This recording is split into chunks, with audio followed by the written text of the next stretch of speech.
Hi everyone, I'm Michelle Kelly. Welcome to Being the Change. I'm going to get started by reciting my inspiration. Our deepest fear is not that we're inadequate. Our deepest fear is that we are powerful beyond measure. It is our light, not our darkness, which most frightens us. We ask ourselves, who am I to be brilliant, gorgeous, talented, and fabulous? Actually, who are you not to be? You are a child of God. Your playing small does not serve the world. There is nothing enlightened about shrinking so that other people will not feel insecure around you. We are all meant to shine as children do. We were born to make manifest the glory of God that is within us. It is not just in some of us, it is in everyone. And as we let our own light shine, we unconsciously give others permission to do the same. As we are liberated from our own fear, our presence automatically liberates others. Marianne Williamson. I'd like to say welcome to everybody who's watching me for the first time, and welcome back, and thank you to everybody who's been following me on this journey.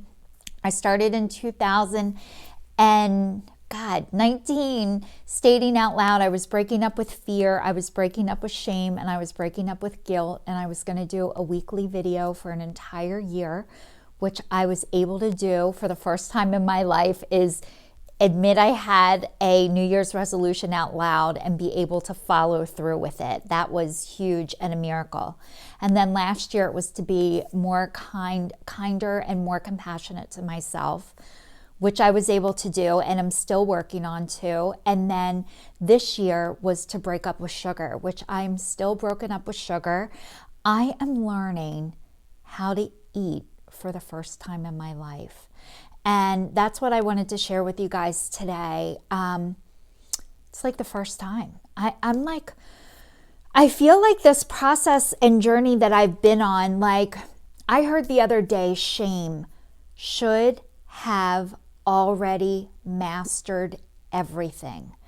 And honestly, I grew up believing that I should have known how to do things that I was never taught. And I'm learning that that is shame. And I didn't even know that, but I lived like that. And expecting myself to know better, to do better, to be better, except for I never had the tools of how to do this. And then the shame of, like, not just I made a mistake, but I am a mistake. And that feeling that I just could not shake and get rid of. I had shame attacks, and they lasted for like really long times, like weeks. If I made a mistake doing anything. I remember one time I was a hairdresser for a really long time, and for the past, I don't know, I'm so bad at time, but I'd say like 5 or 6 years, like I prided myself in never, ever making a mistake. And I made one. One time I scheduled 2 people at one time and I didn't write it down. And I had this massive like shame attack. Like I couldn't believe that I did that. I never do that. That never happens to me. And the person that it happened to, she was fine. She's like, Michelle, it's okay. I can come back another time. And I could not let it go or get over that.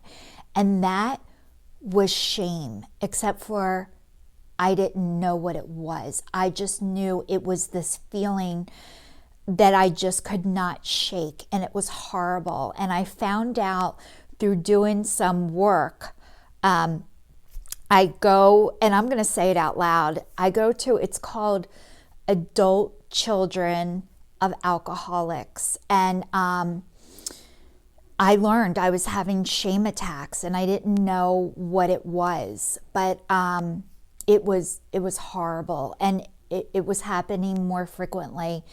The not being able to make a mistake, the not being able to let it go. And I would forgive anybody else. I could let other people, oh my God, like no big deal, I'll just come back. But that feeling was horrible. So that has been helping me so much, going to this program and working on this stuff. It was so deep. I swear it's in my it is. It's in my DNA, and it was coming out through my body.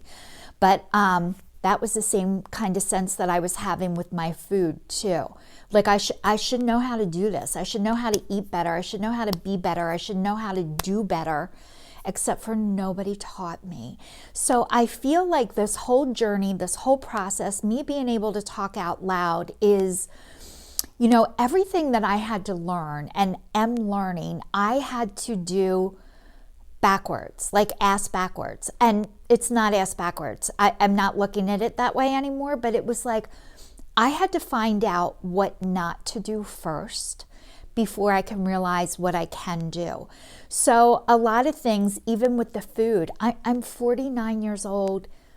I never learned how to eat properly. It wasn't anybody else's fault. I never asked. I never tried. I just felt horrible all the time at night. By the end of the day, I'm like, I hate my fucking self. Like, that's how bad it was with the food. It progressively was getting worse. So, and then I don't feel good. Like, my body doesn't feel good. Besides going to bed at night, hating myself, like I ached, I had pains. And you know what? It is February. The last day I ate sugar officially was January 3rd. And it's a big deal, but I minimize everything. So I get sick of talking about it. I get sick of saying it. I think you guys get sick of hearing me say it. But then I have to remember, and this is what I tell myself over and over again. Whatever our job is in life, like when you watch the news, the reporters, they tell the same story over and over again. That is their job. When you hear musicians play their songs, they play their same songs over and over again. And you know what? I never get tired of hearing them. Sometimes it's the first time for me. And that's what I feel like with these videos. Like sometimes I'm like, I don't want to repeat myself. I already said that. But then I have to remember, some people are watching me for the first time. They've never seen me. They've never heard me. So every time I do this, I feel like I need to start over like it's my first time. And that's what I'm learning as I'm telling my story out loud, as I'm doing that. It doesn't matter what I think, or it matters what I think, but not like I'm meant to talk out loud and keep telling my story over and over again, and how I live and what has happened to me and how I'm doing now. And some people are just seeing me for the first time.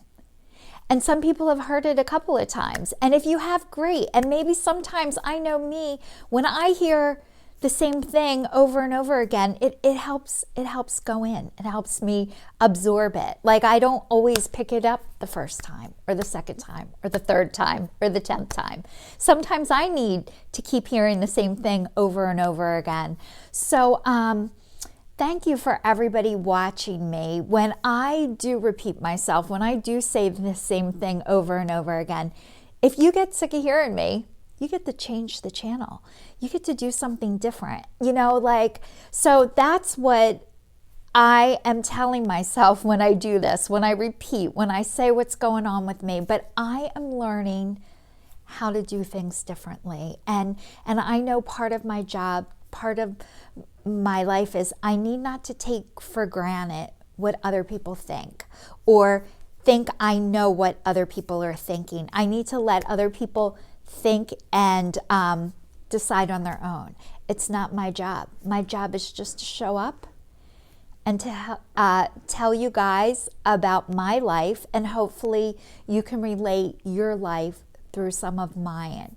So thank you to everybody who's watching. I'm in Montgomery County, Pennsylvania. We're having a major snowstorm right now, and I'm so grateful to have electricity, to be okay, to be safe, to be warm, and to be well. So I am sending love and light out to everyone who's having a hard time right now. I know this isn't easy for anybody, and I'm just grateful. So thanks so much for watching. Please stay tuned, stay safe, and I will see you all next week.